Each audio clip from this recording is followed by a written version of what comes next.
वासियों से कहा है अपने अपने गायों को, भैंसों को, जानवरों को ले ले करके और चलो तुम सभी वहीं गिरिराज महाराज की शरण में जाओ।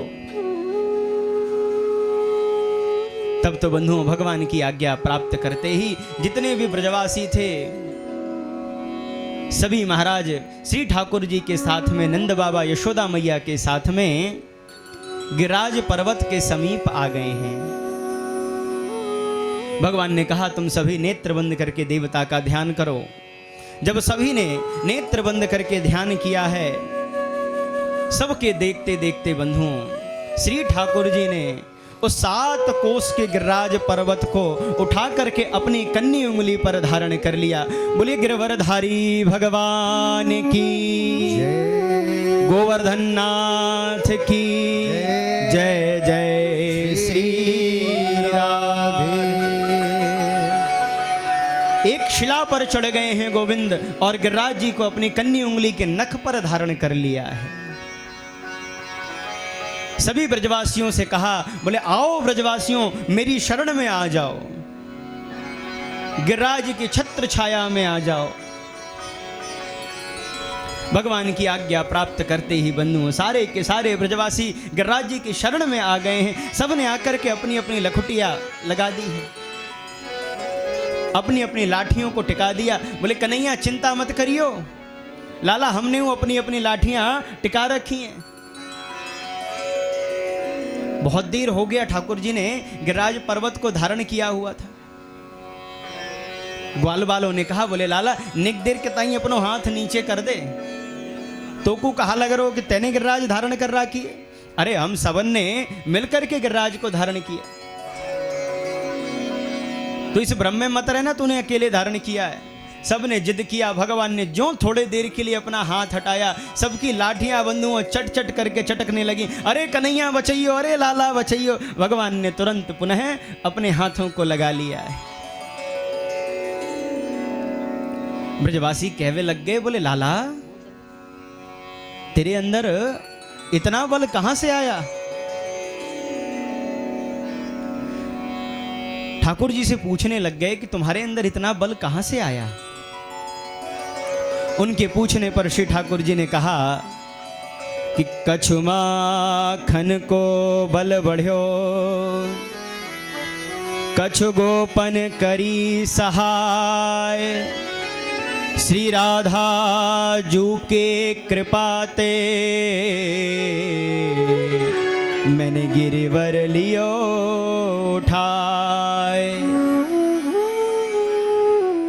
भैया ये जो सबके घरों में जाकर के मैंने माखन चोरी किया ना, कुछ तो उसका बल हुआ और कुछ आप लोगों ने सहायता करी है। और भैया अंत में तो श्री ठाकुर जी ने कहा कि किशोरी जी की कृपा से मैंने इस गिरिराज को उठा लिया है, अपने हाथों में उठा लिया है।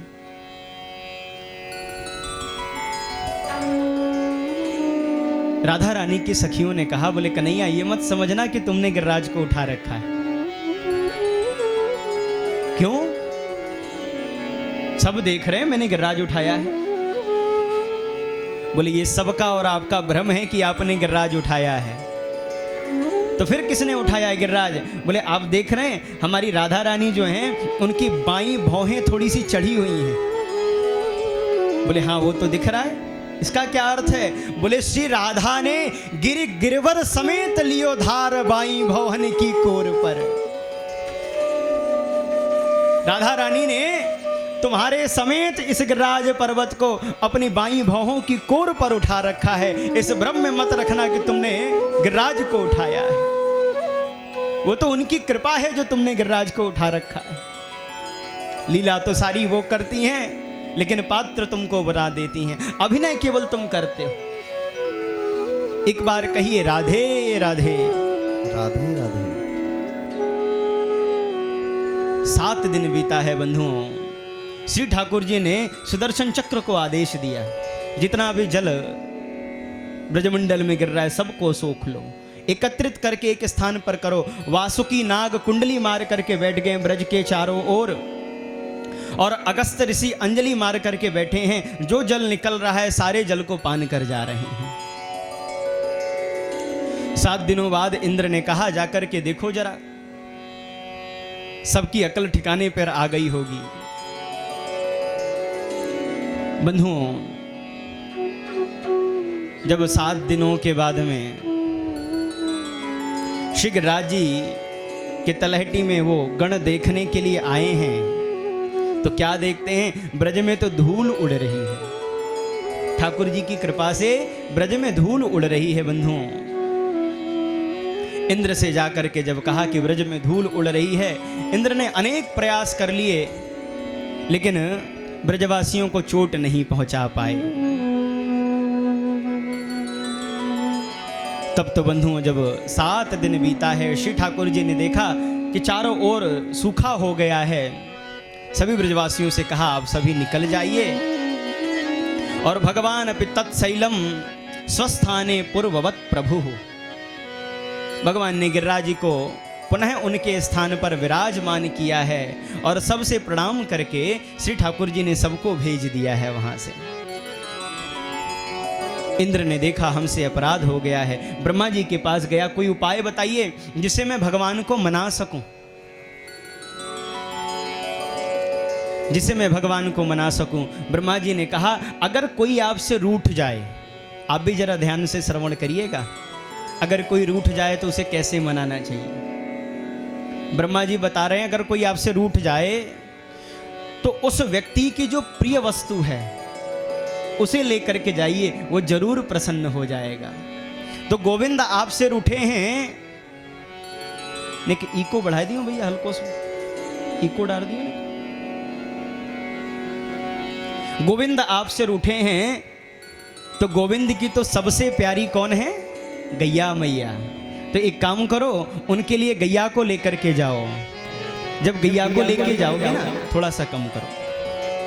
श्री राधे, श्री राधे। ठीक, एक बार कहिए राधे राधे। आप लोगों की आवाज नहीं आती है। जिस तरीके से आप लोग बोल रहे हैं वैसे मैं कथा करूं तो आप लोग सुन भी नहीं पाएंगे। जरा जोर से बोलिए, राधे राधे। श्री ठाकुर जी के प्रिय तो केवल गैया मैया हैं, तुम गैया को लेकर के जाओ। इंद्र सुर भी गैया को स्वर्ग से लेकर के आए हैं, प्रभु का अभिषेक कराया है और श्री ठाकुर जी के चरणों में बैठ करके प्रार्थना करते हैं कि विशुद्ध सत्वं तव धाम शांतम तपोमयं ध्वास्तरजस्तमस्कं मायामयोऽयं गुणसंप्रवाहो न विद्यते ते ग्रहणानुबंधः।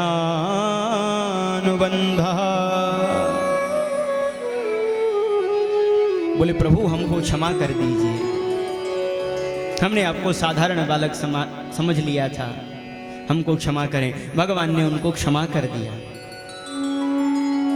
कल आप लोगों ने कथा श्रवण किया था कि ब्रह्मा जी 1 वर्ष के लिए ग्वाल बालों को लेकर के गए, 40 श्लोकों में स्तुति किए, लेकिन भगवान प्रसन्न नहीं हुए और इंद्र ने मात्र 12 श्लोकों में भगवान की स्तुति करी और भगवान प्रसन्न हो गए। क्यों? क्योंकि ब्रह्मा जी ने क्या किया, 1 वर्ष के लिए प्रभु से उनके ग्वाल बालों को, उनके भक्तों को दूर कर दिया था। और इंद्र ने क्या किया, भले ही मारने का प्रयास किया, लेकिन 7 दिनों के लिए सभी ब्रजवासियों को प्रभु के सामने ला करके खड़ा कर दिया था। इसलिए भगवान प्रसन्न हो गए, बोले जाओ मैंने तुमको क्षमा किया। और इंद्र ने आज भगवान को एक नाम दिया है। इंद्र ने कहा, बोले प्रभु आज से सभी लोग आपको गोविंद नाम से जानेंगे। बोले गोविंद भगवान की। बंधु, गोविंद कोई नाम नहीं है, वैसे गोविंद भी एक स्थान है। गोविंद किसको कहते हैं? गाम बिंदति इंद्रियाणाम इति गोविंद। जो गायों का रक्षण करे, जो गायों की सेवा करता है,